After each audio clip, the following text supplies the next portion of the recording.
One thing I read the other day that you said that you've got a sister who's a teacher in Minnesota, and they're essentially at this point being told they have to go back without having the vaccine. Is that something you considered when making the decision to put the teachers up next in line? Look, my focus in putting teachers and frankly the entire education workforce, I made that decision in December, was because our kids haven't seen the inside of a classroom. Most of them haven't seen the inside of a classroom since last March. That's almost a year, and they're struggling. I know of young people being facing anxiety and depression. I know that a lot of kids aren't getting the 2 square meals that they need from school. I know that a lot of kids, frankly, aren't safe at home. And so it's so important for our kids and for their future that we get them back in the classroom. And I want to use every single tool that I have. We have provided rapid tests. We put the Binex Rapid Now tests on reserve for our schools.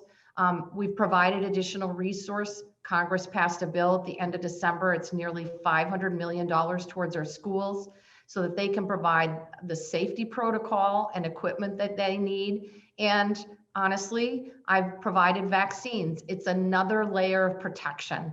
We can do this safely, but we have just got to get our kids back into the classroom.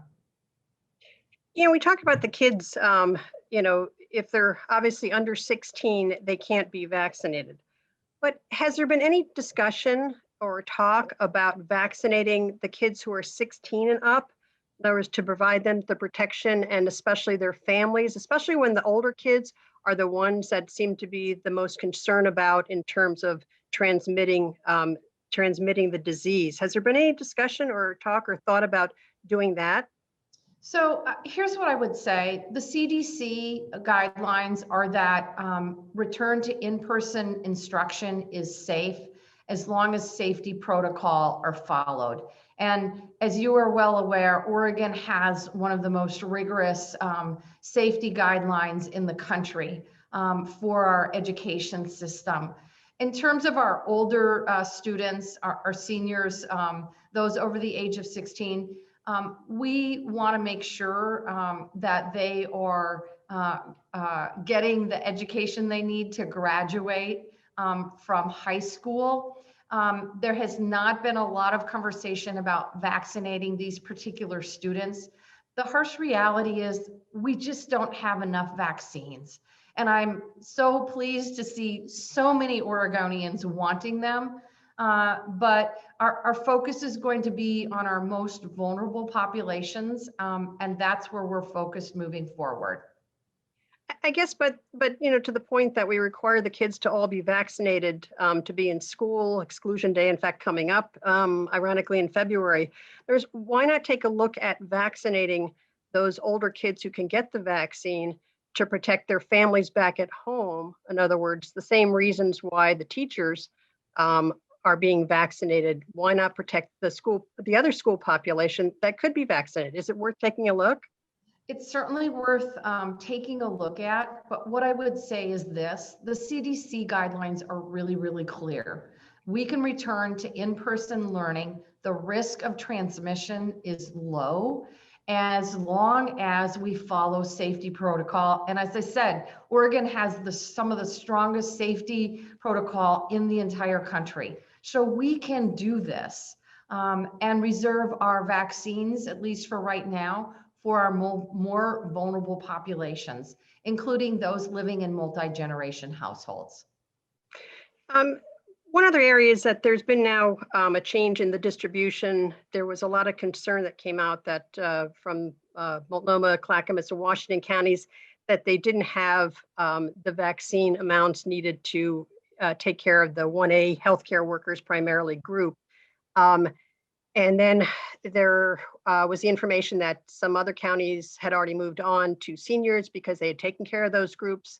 And there was the accountability issue. In fact, I actually was asking about that a couple of days ago. How can that be if we have a statewide policy? Now there is, I guess, reallocation underway to take care of that. At the same time, then you have rural counties saying, hey, we're seeing this as a rural urban issue. What's your take on all this? So first of all, I have to say, I'm incredibly proud of the incredible work that is happening in our rural counties across the state. We have a number of smaller counties that have figured out how to vaccinate their populations very effectively and very efficiently. And I really appreciate their hard work. I will say, who knew there were so many healthcare providers in the Portland metropolitan area? We know we have thousands more left, and we want to make sure that they have enough vaccines in the metropolitan area to vaccinate these healthcare workers. Let me tell you who these folks are. These are home healthcare workers who are caring for very vulnerable seniors or very vulnerable people with disabilities. They're adult foster homes where many of our seniors live. So we're vaccinating both the staff, the home healthcare workers and the staff at adult foster homes, as well as the clients who live in those homes. These are very vulnerable populations, and they are in 1A and they must get vaccinated. You have rural communities already saying, though, that they're, in fact, one commissioner even quoted saying he was sorry he was being honest about the doses that they've used and what groups have already been vaccinated. Do you see this is going to be a struggle going forward? Look, my job is to make sure that I am transparent and upfront with Oregonians, and also, frankly, to make sure that the vaccines are being distributed equitably. We know that we have a number of counties with very small populations, and they've been, frankly, incredibly successful in vaccinating their populations. We need to make sure that all of the folks in 1A, including these home healthcare workers, populations that are with IDD, DD, developmentally disabled communities. These folks need to get vaccinated. We are all one state, and we need to make sure that our 1A populations get vaccinated as quickly as possible.